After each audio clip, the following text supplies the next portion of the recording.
Hi, everybody. Welcome back to the Future of Impact Summit for another exciting session. In this session, we'll be focusing on innovative partnerships backing women entrepreneurs. And it's my great pleasure to introduce you to your moderator for the session, Immaculada Martinez, Senior Loan Officer at EIB, the European Investment Bank. Immaculada, over to you. Thank you, Jessica. Good morning and welcome all to this panel on this last day of this very intensive five-day summit. As Jessica was saying, today the panel is titled Innovative Partnerships to Support Women Entrepreneurs. And I guess we do not need to speak here about the business case for investing in women. And as we also know, however, women founders and women entrepreneurs only receive a small fraction of investment capital. I guess the good news is that gender lens smart investment keeps growing, and we have now public commitments from governments, from development finance institutions like the EIB, from corporates to mobilize a lot more capital with a gender lens. But in many other sessions of the summit, they have focused on mobilizing and allocating capital, on the funding mechanisms. Yet, as I sat in some of those sessions, what I heard is a message that one often hears in this type of environment. There is money out there. We just need to make sure that women can access it. We need to make sure that they can convincingly demonstrate that theirs is a good business. So in this panel, what we will do is we're going to look at another set of players. We will discuss about ways to create and nurture an ecosystem around women that enables them to start and grow a business. And the focus that we will have in the discussion today will be how can investors engage with these other players and develop strategic partnerships, because as we will see, this is a smart way of not only identifying opportunities and developing a pipeline, but it's also important to enhance the impact and the value of those investments and to make sure that they are sustainable over the medium term. So we will hear today from two women that represent two important organizations, part of this ecosystem. We have Helen McEachern, who is the CEO of the Cherry Blair Foundation for Women, and Pat-Sian Low, who is the Chief of Staff and Head of Platforms at AVPN. And we will also have the privilege of having the perspective of an entrepreneur, Glory Enginaya, who will share with us her personal journey and her experience with these support networks.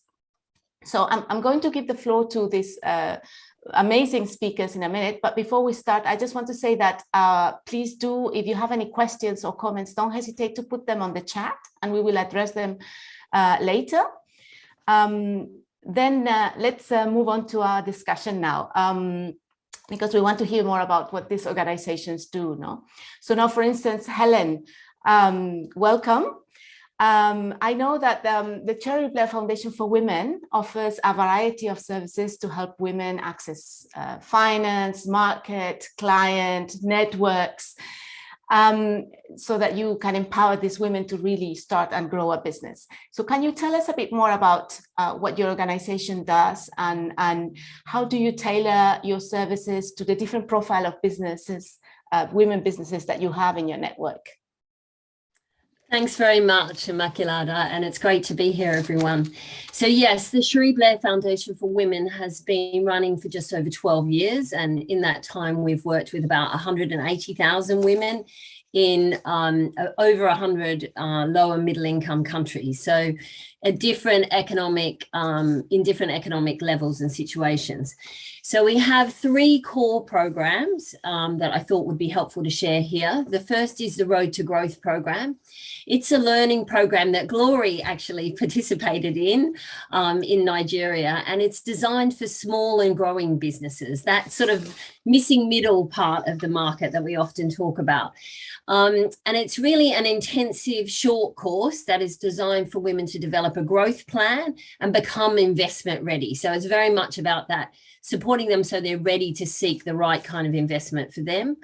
And the lessons are in small groups and facilitated, and it can be run fully online or in a blended learning format.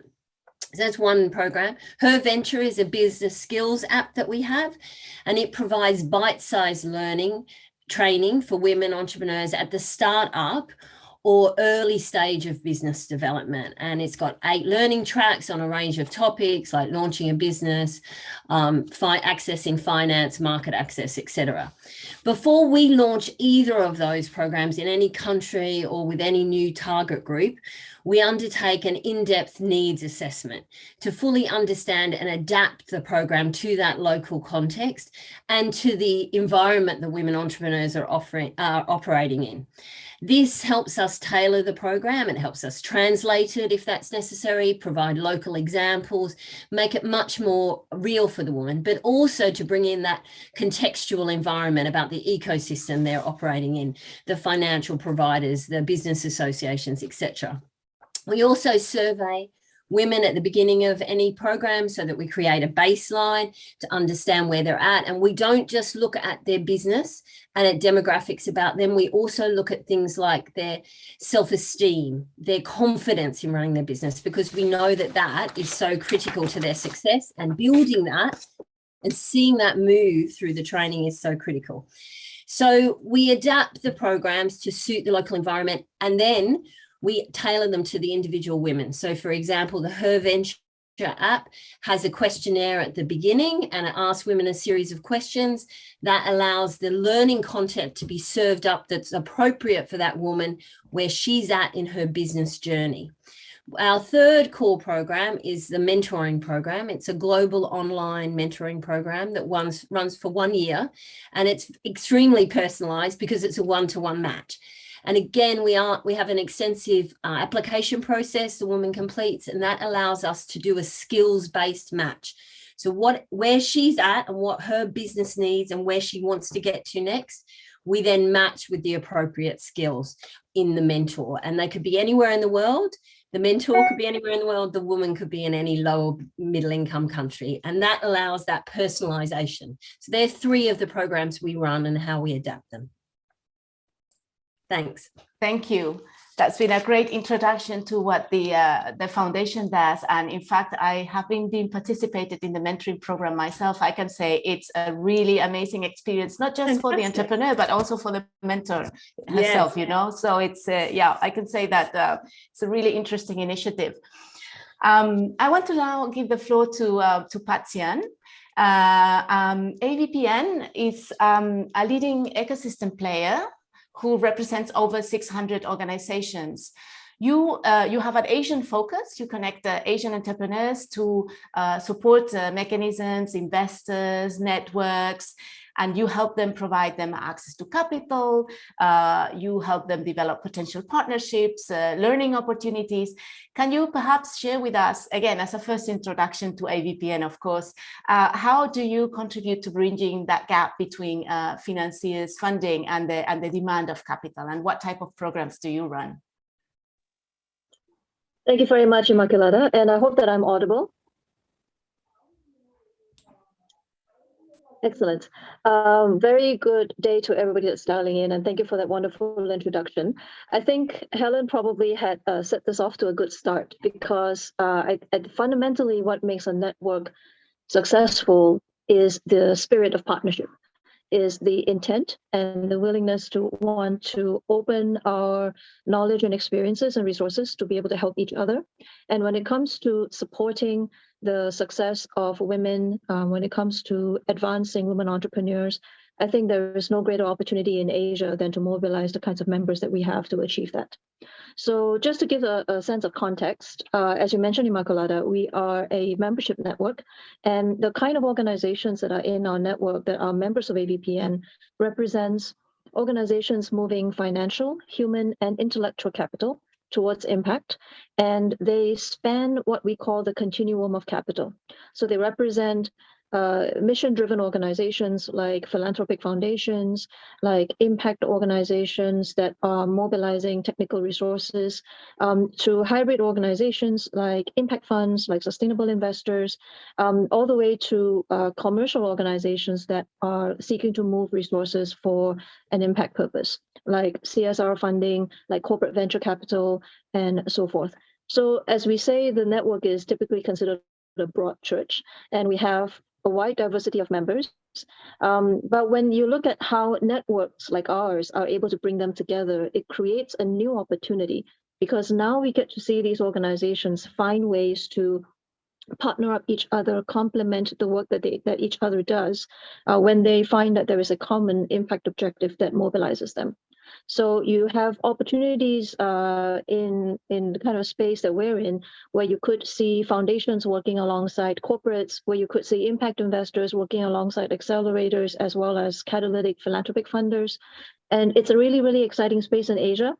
When it comes to supporting women entrepreneurs, it's also really exciting because half of our membership have expressed that they are either actively involved or already planning to be involved in supporting gender equality and empowering women and girls.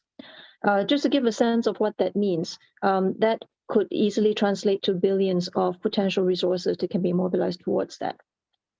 Now, at the same time, a little bit less than half of our members are also actively committed towards advancing livelihoods and entrepreneurship as a pathway to get there. So you can imagine, if you try to put these two intersecting circles together, the kinds of organizations that may be interested and already actively supporting the growth of women entrepreneurship in Asia is potentially quite substantive. As a platform, what we do to support these kinds of activities is that we will encourage the connectivity and network building amongst these potential partners. We will also help build the capability and knowledge among these providers of resources, so that they may be able to find the most effective and impactful pathway to achieve their objectives. And then last but not least, we also enable taking action, where we can introduce different forms of support to connect resources to projects, to be able to aggregate resources together among partners, and then roll them out in a more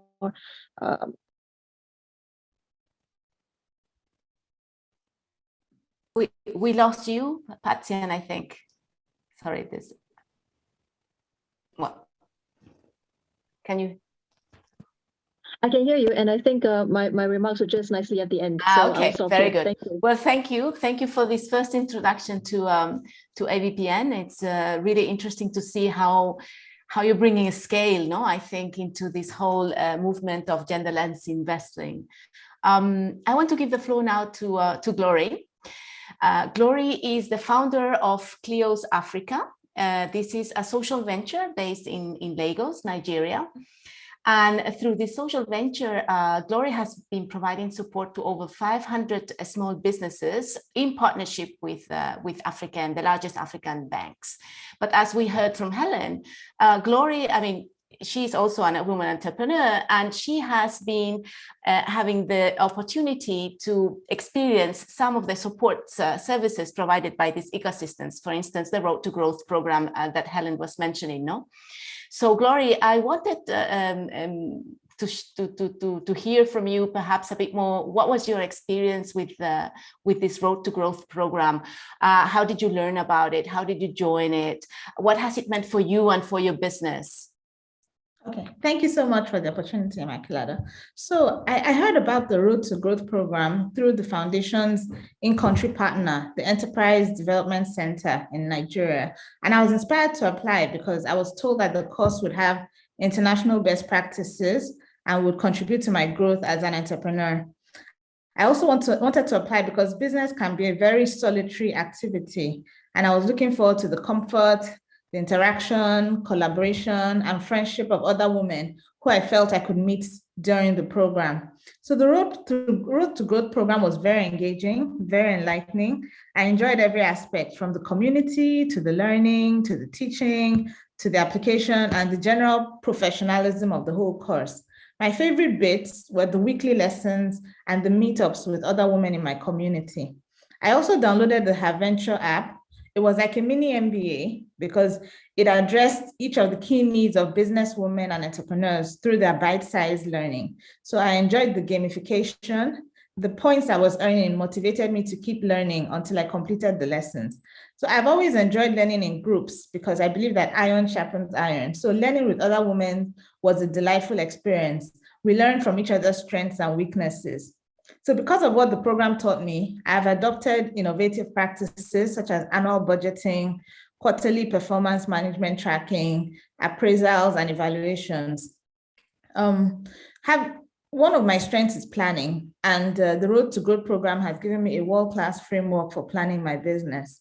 So again, one of the great things that happened as a result of the Road to Growth program is that I've been able to expand my network to other like-minded women entrepreneurs in my community. That sense of women helping other women is something that has been a sustainable part of Road to Growth, even beyond the program. When you help a woman, she goes on to help other women, and then society as a whole improves as a result of it. So the wider impact of the success for me or my family will be enabling me to be a role model to other family members and other women who aspire to also be entrepreneurs. Also, the more successful I am, the more I'm enabled to make a difference in the lives of my clients, and the greater the impact on the GDP and the economy of Nigeria as a whole. So I would definitely encourage other women to take part in the Road to Growth program. Thank you. Thank you, Glory, for sharing your experience with this program. And I think you've touched upon a very important concept, this element of network, of being connected to other women, which I think is, as you said, a very important element of helping businesses grow. So I wanted perhaps to have a new round of discussions focusing on this connectivity and network element that all of you in your first interventions have indeed mentioned, no? Because I think, for instance, the Cherry Blair Foundation for Women, your model relies strongly on the notion of networks, and you do dedicate a lot of efforts, from the experience I've seen at least, efforts and resources to building those networks, to facilitate, to curate who's in there, how they work. So I just wanted to ask you, Helen, if you could share a bit more about how you see this role of the foundation in setting up those networks, in nurturing those networks, and if there have been any lessons learned in the process, things that you started first perhaps and then decided to modify it along the way. Thanks. Thanks a lot. I think, Glory did a fantastic overview of some of the value. What women tell us everywhere we work is that they need two different kinds of networks. Sometimes they can be provided in the same network. They need networks of support, so sounding boards, safe places where they can share issues that they're facing, as well as collaborate, etc., as Glory said. But they also need access to those important business networks. And in many countries, women-owned businesses are not in closed-door networks where the opportunities are not available to them, either officially excluded or unofficially excluded. So for us, that's incredibly important. What we've learned is you have to build it into the design of a service from the beginning. It's not an add-on that you stick on at the end. It's fundamental in how you create the learning pathway. So the example Glory gave in Road to Growth, so women are put in small groups of 20 to 25 from the beginning, and they learn in those groups. So that immediately builds a network. They're in WhatsApp groups that support them through that learning journey. We've gone back and looked a year later and found in Nigeria, for example, that a year later, some women are communicating daily to each other in those groups, 38%, and 68% are communicating at least once a month. So those support groups have a life well beyond that training program. And then throughout the program, we do these meet and work sessions, which Glory also referred to, where we bring in those local business associations, financial providers, so that women's network expands and they get to meet the ecosystem players in the environment that they're in and make those connections, which will support them to get access to the networks they need as they go on their business journey. So we learned the lesson of building it in early. Also, don't reinvent the wheel. WhatsApp is a fantastic social networking platform. Integrate that into the learning. And then the existing business networks, we're not there to rebuild the local ecosystem. Our partners work in the local ecosystem and connect the women to the networks are there, because that will provide them with the support well beyond the end of our intervention. So they're our main lessons, I would say. Thank you. And I think those figures that you just shared really speak very strongly about the power of those networks, indeed. Patian, perhaps, I mean, in your first intervention, you told us how important connectivity is for Asian social businesses. I understand it's ingrained really in the DNA of AVPN. And you also mentioned that some of your members are particularly active in innovating, no, and designing new solutions. Perhaps could you share with us some of those innovations that you see emerging from your network, and how do you see this moving forward? Thank you so much, Immaculata. And I think, it's really interesting that we start off the conversation here talking about how networks are benefiting the women entrepreneurs. In a very similar fashion, actually, the supporters of women entrepreneurs can also benefit from the same kind of network approach. Recently, I'm sure many of our participants on the line would have seen this, the UN Women study on the needs assessment on what women entrepreneurs need in Asia Pacific showed that the top 3 needs that are emerging from women entrepreneurs are, as we pointed out already, access to networks. But the second highest need is increased visibility, and then followed very quickly by facilitating access to finance. So if we were to actually be innovative about this, and again, like Helen said, to not recreate the wheel, we don't just want to innovate for innovation's sake. We want to be able to say that the way that the social investors and the funders, when they try to work as a network, they should be able to support these kinds of needs, like increased visibility and facilitating access to finance. So in that context, what we're seeing is that, for example, in Indonesia, we have seen that some of our members, for example, Ms. Shinta Kamdani, who's based in Indonesia, and other contemporaries like her, have all taken steps to leverage the fact that they are themselves industry leaders in their own right, to jointly give more visibility to goods and services that are provided by women entrepreneurs in their market. This can sometimes even take the form of supporting the growth of women artisans and some of their entrepreneurial efforts to actually help them scale and have access to market channels, which also tries to address the third point that was mentioned earlier in their research about providing access to finance and also to business opportunities. The other thing that we're seeing also is that the gender lens investing movement in this region is picking up. And how we see this translating into a networked approach and the more innovative ways to work together is that we are seeing that there is an increasing awareness that we need to put together more resources to strengthen the ecosystem around gender lens investing, as much as it is directing investment capital into enterprises themselves that are led by women. So we are seeing more investment coming together in the form of capacity building.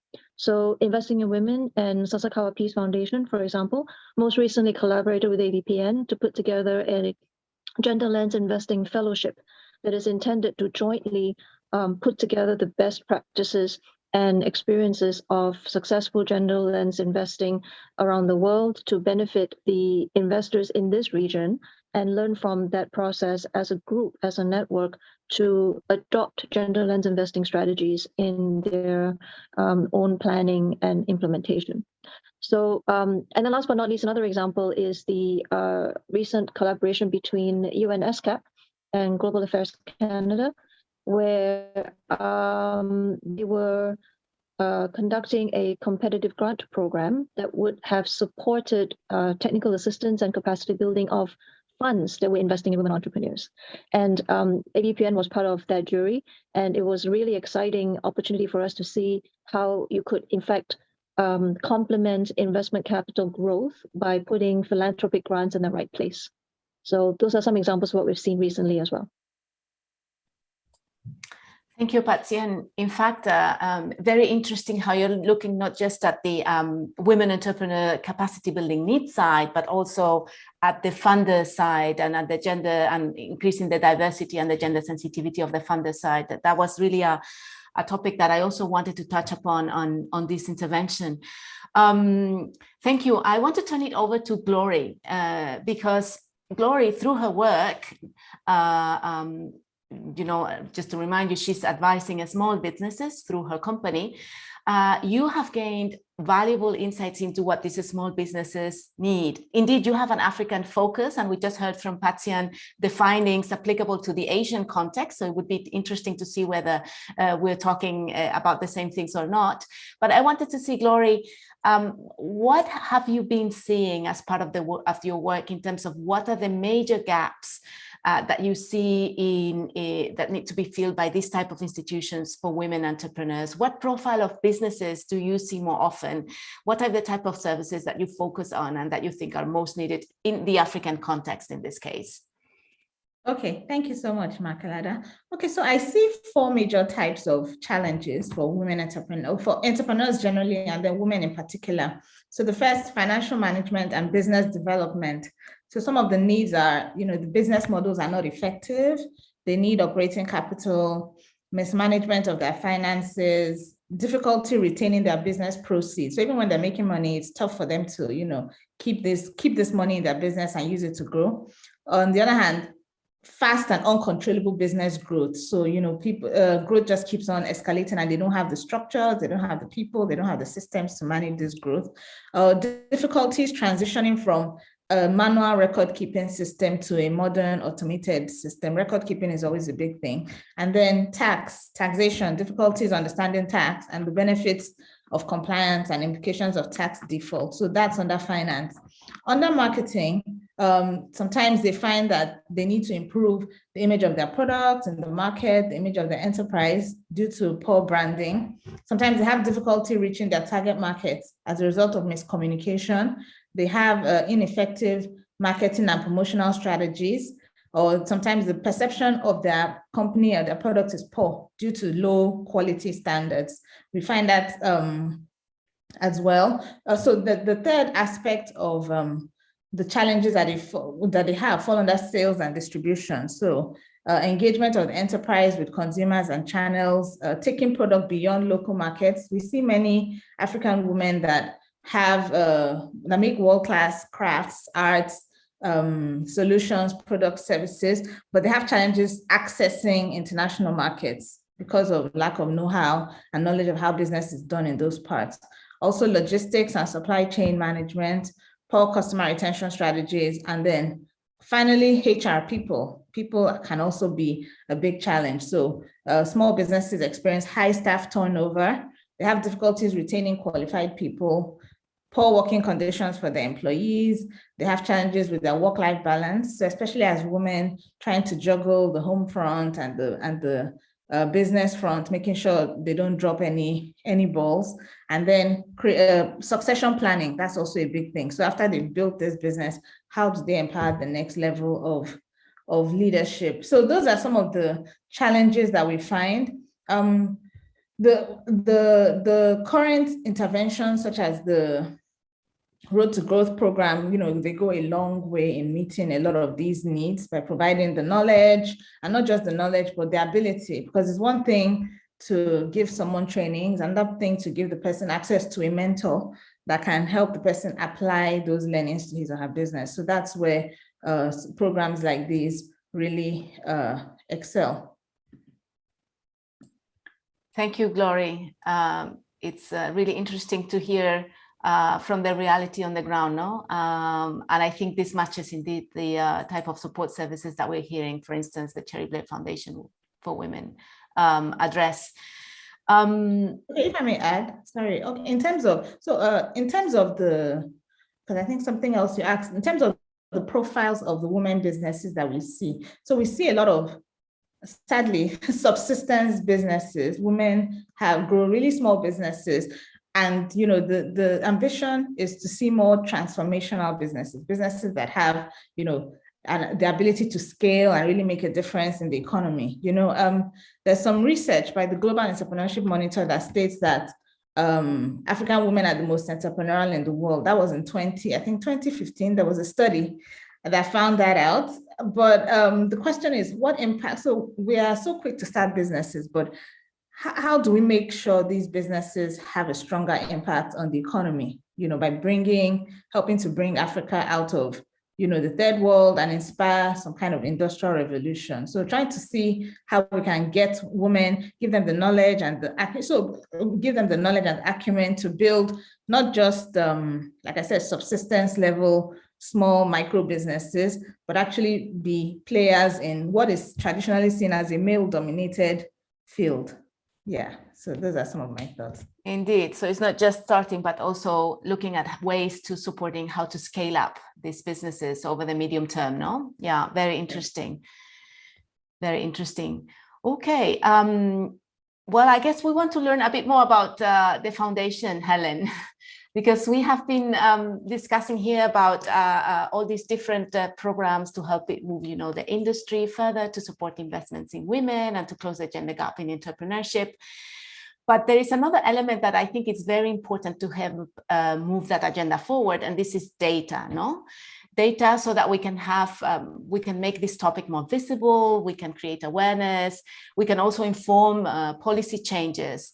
And I think I was the other day in a panel discussion where they talked about the impact that the Rose report had on the UK's economy, where it had not only identified the gaps, but it had also pushed the actors to really do something about it. And I know that the foundation plays a role in this, that you do research, you collect data, you work on policy advocacy. What can you tell us about your work in this area, and how do you think it's helping shape a bit the agenda, the policy agenda, perhaps? Thanks a lot. Yes, it's a massive area, and we do know a lot about the problem, but there's always gaps, and trying to connect together much more nuanced understanding of the problem with the solution is always the challenge. We have recently transformed our theory of change and really brought a very holistic approach to the information that we're trying to understand about women that are entering our programs, and then measuring that at the beginning, at the end of an intervention, and then later on, a year later, so that we can see the impact. Helen, I think you muted yourself. Yes, sorry. I'm not sure when you lost me. I put my papers on the laptop, big mistake. But so yes, so we've recently transformed our theory of change, and we've looked at it much more holistically. So as well as the business development, that change I mentioned earlier in the woman in terms of her skills, her capability, what's going on in the business in terms of employees, turnover, what are the issues she's facing before training, after training, a year later. One of the challenges we see is partnerships that allow us to measure impact over a much longer period. Obviously, an intervention may be quite short for a woman's business. She's got limited time.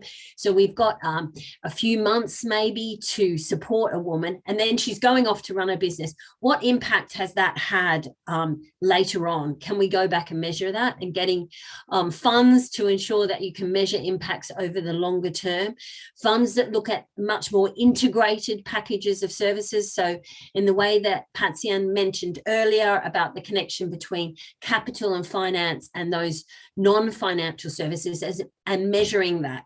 We would love to look at more of the random controlled trial measures that we've seen in other areas of poverty alleviation, and really looking at that when you give those non-financial services and when you don't, and when do you give them, what kind of services do you give, and then measuring the impact of that immediately after and the longer term for women entrepreneurs.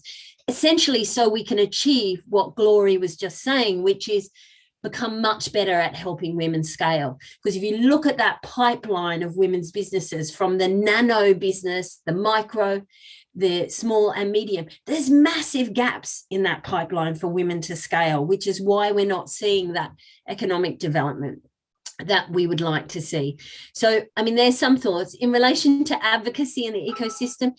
That is quite a new area for the foundation. We've done some research with women entrepreneurs because we have access to many women entrepreneurs, and we want their lived experience to be at the table. And so that's really what we're focusing on. How can we bring beyond the data? Can we bring that lived experience, the time poverty that women face when they're running a business, and the impact of that, the impact of unpaid care that intersectional impact, because women's entrepreneurship is not just impacted on by markets and finance, it's impacted on by the broader sort of patriarchal system that we all work in. So looking at that and measuring it and bringing it to the table with the funders, I think is essential. Immaculata, could I add on a topic to a point to that, because I just couldn't agree more, Helen, and I wanted to just share a perspective on that. I think that the point made earlier about this wide spectrum of needs that a woman entrepreneur may face is a lot more complex and diverse than people would expect. And the more available this kind of data and findings would be, actually it will be a lot more. It will also be very helpful to the funding sector, because then we could see how can we apply the kind of support that would really be able to meet really resources that are fit for purpose, given how we need to support women entrepreneurs to grow. And the reason I'm particularly struck by that is because we've undertaken a few partnership programs already to support investment readiness by women enterprises in Asia Pacific. Most recently focusing on Southeast Asia. And one of the observations we've had is that you're exactly right, Glory, that actually it's not only just about nano enterprises or subsistence level kinds of businesses. There are incredible opportunities when we're talking about growing and scaling enterprises that are run by women. But yet, how ready is the mainstream startup investment sector, the mainstream investment sector ready to really look at this, or even the mainstream SME financing sector ready to look at this? And that's where we are really hoping that if we can close this gap between the kinds of data that Helen is talking about with the types of financiers and investors that are part of our network, that's where we can really see incredible magic come alive. Thank you. So that's the power of partnerships that we've been discussing all along in this session. I think it brings it up very nicely. Glory, you touched upon before on the importance of role models, no, and how you you yourself be a role model in your community. And indeed, I mean, it's often mentioned. I mean, this is really a way to support women that want to start a new business. I wanted to ask you, you personally, how important was this for you when you wanted to start your new venture?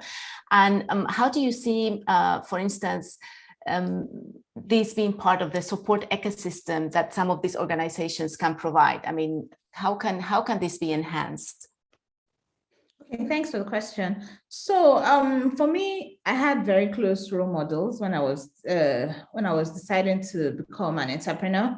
Both my parents started as professionals, and they eventually transitioned into running their own businesses. My father was a bank executive, and at the end of his banking career, he started a consulting firm. My mother was a teacher, and after teaching for a while, she set up a school. She bought a school and ran it for a while until her death. So I had those two very close role models. So even though I started my career as a professional, I worked in Accenture for several years, worked as an SAP change management consultant, worked for British American Tobacco, Ernst & Young, World Bank. So I had very much a corporate career, but at the back of my mind, there was still that entrepreneurial itch that I felt still needed to be scratched along the line. And then my getting an MBA from Lagos Business School definitely helped give me the impetus I needed to start that business, which of course the Sherry Blair Foundation then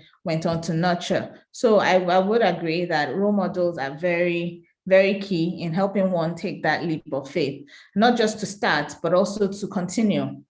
Because as you know, the entrepreneurial journey is full of ups and downs, and it's very important that at strategic points, when you're trying to raise funding, when you're trying to hire your first staff, when you're trying to develop your business model, when you're trying to put in structures, standard operating procedures in place, it's very important that you have credible and respected people that have lots of experience that can help you avoid the blind spots and show you the right way to go. I am aware that's a large part of what the Sherry Blair Foundation offers, especially in the later parts of the Road to Growth program, people that are successful. A few of them are handpicked for one-on-one mentoring. So one can't overemphasize the importance of having these mentors in one's network as an entrepreneur.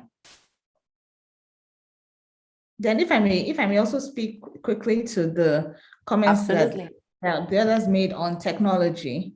So for me, interestingly, the COVID-19 pandemic had a positive effect on my business because my platform is online. So I found that with everybody stuck at home, my clients were able to transition from requesting face-to-face services, which were time-consuming and expensive, to embracing my innovative online consulting services. So now that everybody is leveraging the power of technology to get work done in the middle of the pandemic, I see lots of opportunities for technology to play a role in empowering female entrepreneurs. I have of course, the Sherry Blair Foundation has done this in a lovely way with the app. So you don't have to go into a physical classroom. You can just download the app and get all the lessons. My platform also means that even people in the farthest areas of Nigeria can be matched to consultants. I have consultants. I've been privileged to have consultants all over the world. So I have consultants from Canada, Mexico, Sri Lanka, Germany, the US, and my platform matches these consultants to small business owners in the most remote parts of Nigeria and provides a platform for them to interact and have business advisory sessions. Also, I know of a friend that's starting a business for virtual assistants because she found out that many women, once they start having families, they find it difficult to reintegrate back into the conventional work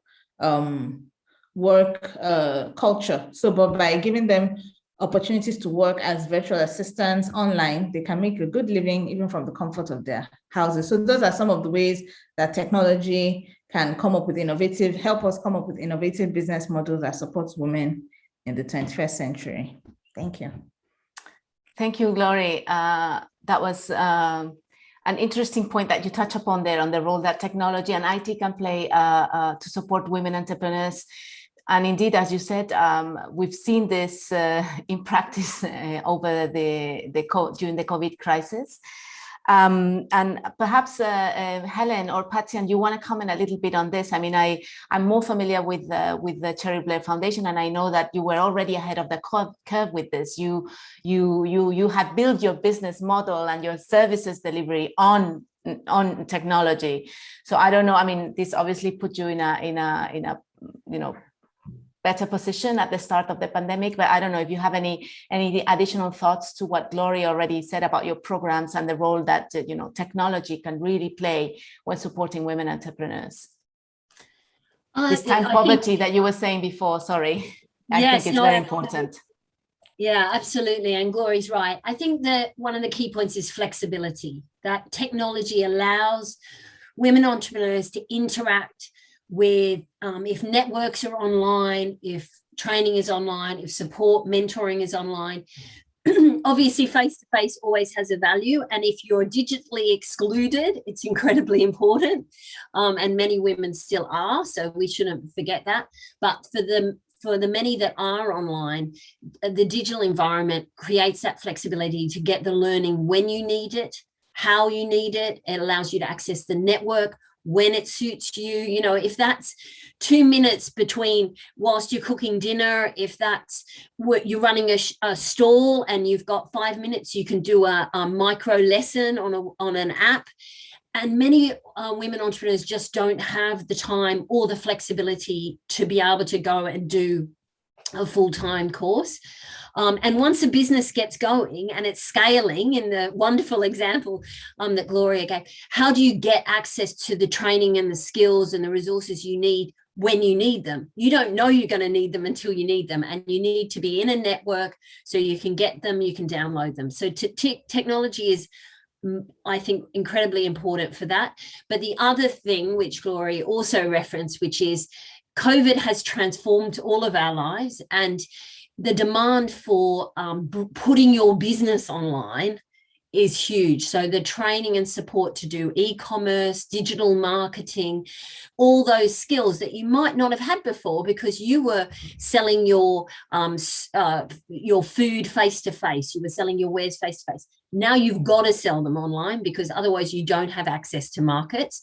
So that is important, those skills, and we integrated those into the app, into Road to Growth. We've put resources on the mentoring platform for that reason. And the other thing I'd say, just to the partnerships point, is we've worked with our partners like DHL, worked with us to design the e-commerce program because they had a lot of skills in that area. And then we worked with them to be able to offer women entrepreneurs discounted rates on freight and moving goods around. Because of course, if you want to be part of an international market, you need to be able to move goods and services around, and they could help with that as well. So finding those partnerships that were really leverage the technology opportunity, I think is great. Mobile phone operators integrating the app into their offering is something that we're also exploring to be able to reach more women. So finding different partnerships that leverage scale, finding different partnerships that offer women flexibility, finding different partnerships that bring together their needs, like accessing new markets with the technology, are some of the things that we've looked at. Thank you. I mean, yeah, this shows really the power of technology. Patty, and you also have quite a bit of experience on this, no? I think it's really fascinating if we look at how technology has transformed the way that the impact investing and gender lens investing behavior as well. It actually gives us different opportunities to introduce technology in order to make these partnerships become more effective. Maybe I can talk about it from 3 different angles. The first angle has to do with the incorporation of technology and digital models by the women entrepreneurs themselves. And I think in that context in Asia, it is a great opportunity for us to look at how the mainstream tech VC and tech investment momentum had been, and see what we could do to bring some of those resources and open up that opportunity to also women entrepreneurs themselves who are trying to make a dent in this space. And in that context, we've seen that some of the seasoned VC funds that have been investing in tech enterprises over the last 10 years in Asia start to open up more attention towards investing in women-run tech companies to see what they could do to support that part of the industry development in this region. We're seeing it increasing in momentum in Vietnam. We're seeing it in Indonesia. And we, for example, one of the investees that we've seen in our partnerships with investing in women in Indonesia is this company called Duit HP, which basically during the pandemic has made it entirely possible for handphone-based mobile currency to be made available for women entrepreneurs throughout different parts of rural Indonesia. So these are the kinds of opportunities that we really can see it possible with the mainstream tech investment space in this region. The second angle has to do with the readiness of the enterprises to embrace technology. And I think this comes back to what Gloria and Helen both already alluded to, which is the importance of mentorship and business model readiness. And in that context, the kinds of partnership like Helen mentioned with DHL is also very important to have here. Between Google, Facebook, Moody's, Microsoft, there's certainly no shortage of companies that are interested to partner up and bring those kinds of technology resources to women entrepreneurs. And that's a growing space in Asia. You can see that with competitive programs like She Loves Tech, like She Disrupts. These are all technology-based business model competitions that are encouraging women entrepreneurs specifically to step up and do more. And both of these competitions had spawned in Indonesia and have extended across the rest of Asia Pacific as well. And then last but not least, the third angle here is about how technology has changed the way that the investors and the mainstream investors look at gender lens investing. We started out some years back a partnership with Investing in Women to socialize gender lens investing with the investment community in different markets in this region. And earlier on, pre-pandemic, the conversations used to happen in a much more localized manner, where, for example, we were going to speak to the opportunity for gender lens investing in the Philippines. We'll be engaging with the Philippine-based investment community. However, the pandemic had brought about a very interesting opportunity, which is the alternative of migrating some of these conversations into a virtual platform has allowed us to also open the opportunity of investing in women entrepreneurs in these markets to a much broader and more global investor base. And now when we talk about gender lens investing in this region, we're not only just talking to investors in this region, we're also talking about engaging with investors based in the US, in Europe, in the UK, in Australia. And it gives us a completely different space now to work with, because the kind of investment resources and capital providers that are interested in these regions and in these markets are also now more diverse. So I thought those were very interesting perspectives that we can bring up. Helen. So I just wanted to leap in and build on your point, which I think is so valuable, about how online opens up the conversation. And we see that in two ways. One, that those global online networks that we see for mentoring, and we're working on an alumni network for anyone who's participated in one of our programs. The person who's got the greatest insight or advice for you might not be in your community or in your country. They could be on the other side of the world. And so online gives that potential. And the other thing I wanted to say, which is slightly sort of left field, but really relevant to women, is that sometimes online provides a safe space. The challenges that you could face and the prejudice you could face in your local environment, or how comfortable you are sharing an issue locally because of the reactions you might perceive you'll get or you will get. So online, you've got a little bit of protection. Maybe you don't have to share so much about yourself, and you can share a challenge. And then you've got a safe space to have a conversation about that challenge without feeling so exposed. And we know that women find that safe space in our mentoring program, but also in online networks where they've got a little bit of distance. So I just wanted to build on that. Yes, actually, I completely agree. And not only, in addition to the safe space, it overcomes any mobility challenges they may have as well, where they're not able to travel to certain programs or be part of certain programs because they may not be accompanied by different requirements in order to make themselves physically available. So I think that is also one good way to overcome some of those types of challenges. Thank you, ladies. Really interesting discussion and interaction here. And indeed, on this last point, you know, how perhaps this online life, how it can help overcome some of the gender stereotypes and societal norms, because you're opening up the space and removing perhaps some of those local cultural barriers by going online. I think that is that's really interesting. Helen, I see here that there is in the chat a question for you, I think. Elisa Adika, co-founder of Heritage Charity Foundation in Ghana. She wants to know how an organization can partner with you. How, I mean, and this could be perhaps useful for other listeners, no? How can someone, Sure. Yeah. Well, there's a few different ways, and I'm happy to pick up that conversation. I've shared my email address, but so a couple of ways. You can be a mentoring referral partner. So the way women come into the mentoring program is they go through a local partner in the country where they live, and we have a number of those. And so we'd be happy to speak to you about becoming a mentoring referral partner.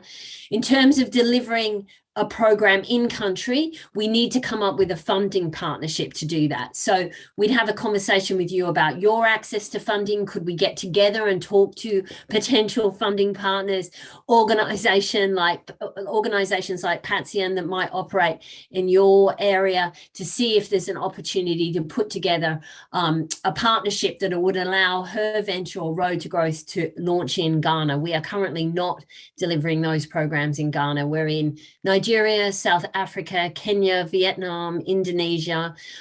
Historically, we've worked in Mexico, but we're not in Ghana. So we'd happily talk to you about that and see what are the ways that we could partner to deliver those programs there. Thank you, Helen. I think we just have a few minutes left. It's been really a very interesting discussion about what's happening on the support ecosystem. Perhaps to conclude, I wanted to ask you, what do you think is still missing, or what do you think we should expect going forward? What could be good innovations to have as we move along? Anything that you see emerging that you see is missing? I know that Gloria at some point offline, she had mentioned something about addressing gender stereotypes and how difficult that could be still. So I don't know, do you have any thoughts on this? What's missing? And it's to all, huh? Glory, do you want to go? Okay, all right, fine. Okay, so well, yeah, the point about gender stereotypes is noted, but what the point I made was that it seems a bit difficult for women to access finance because of some gender-based constraints they have around the access to the old boys network and informal networks that make it easier for men to have access to some of these opportunities. If we could establish corresponding female networks, which we're already seeing with the Sherry Blair Foundation and the others, then definitely that would help even the score. I was also thinking, looking beyond what the current ecosystem players are doing, we've already identified technology as a huge opportunity for scaling this kind of entrepreneurial education, but still the statistics around the internet use in low and middle income countries is still very dismal. So, for example, 1.7 billion women in low and middle income countries do not even own a mobile phone. And then poor women in developing cities are 50% less likely to be connected to the internet than men. So we may just have to think through, how do we make, then of course the high cost of broadband in emerging economies as opposed to the more developed countries. So we just have to think of how to make on a policy scale, a governmental scale, larger scale, how to make some of these technology opportunities more accessible to women, even those that don't have the traditional technology opportunities that are taken for granted in other parts of the world. All right, thank you.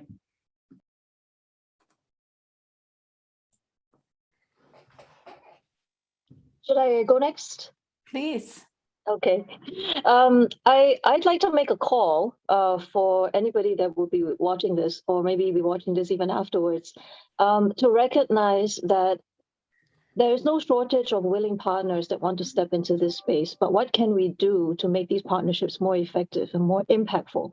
And for that, I think it's past time that we advocate and bring data and make a case for supporting women entrepreneurship to go beyond just the space of helping women. I think we want to be able to make the case that this is a business opportunity. We want to make the case that there is an economic opportunity, and we should have enough data to show that, and bring the opportunity to support women entrepreneurs into the mainstream. We are supposed to, in a Chinese saying, hold up half the sky. So there should be no reason why we can't have half the economic opportunity as well. And this is where we need to be able to bring the data to make that point. Because if we can, there will be less difficulty engaging with the kinds of quote unquote power brokers or gatekeepers that are gloried addressing the kind of old boys networks that you are talking about. And this is what I think we need to start to really actively champion for capital, for data that would be able to allow us to really become mainstream, not only as a pathway to address women's equality, but to be able to exercise this potential of economic and business gains that can happen if we were to invest in women entrepreneurs. On that note, I think the opportunity to have networks and intermediaries that are going to support the women enterprises and also the funders to journey along this process would also be very, very critical. So I think that's my call to say what else we would need to have in this region in order to grow the support for women entrepreneurship through partnerships. Thank you. I'll quickly come in because I can see the clock's run out. I just would actually draw attention to a point made earlier. Philanthropy and investment working together, I think is critical, and it doesn't work together enough. It's often separate, and we need both. This is one of women's economic empowerment is intractable. It has 267 years, I think they say, before we'll be economically equal. That's not acceptable. We need to bring our philanthropy, which doesn't seek a return, to deal with the complexity of these challenges with the investment case that Patsion just referred to. We need to bring that together. So those kind of partnerships, in my view, are critical. That they look long-term is critical, because this is a long-term, enormous challenge. Women entrepreneurs have the potential, they can do it, they're just not getting the right support. We can see women like Glory have enormous potential, and the women in her network, but we need to bring those two things together. I'll put a plug in for Women Entrepreneurs Mean Business Summit that the foundation is running between the 9th and 19th of November as well. We'd love to talk to you more there about gender stereotypes and some of the things we can do to overcome that challenge to the ecosystem. Thank you, everyone. Excellent. Thank you so much to these three panelists. We are 2 minutes beyond the hour. It's been really inspiring, to hear, all your passion about empowering women entrepreneurs. Thank you. Let's keep this conversation going and explore potential partnership opportunities. Goodbye.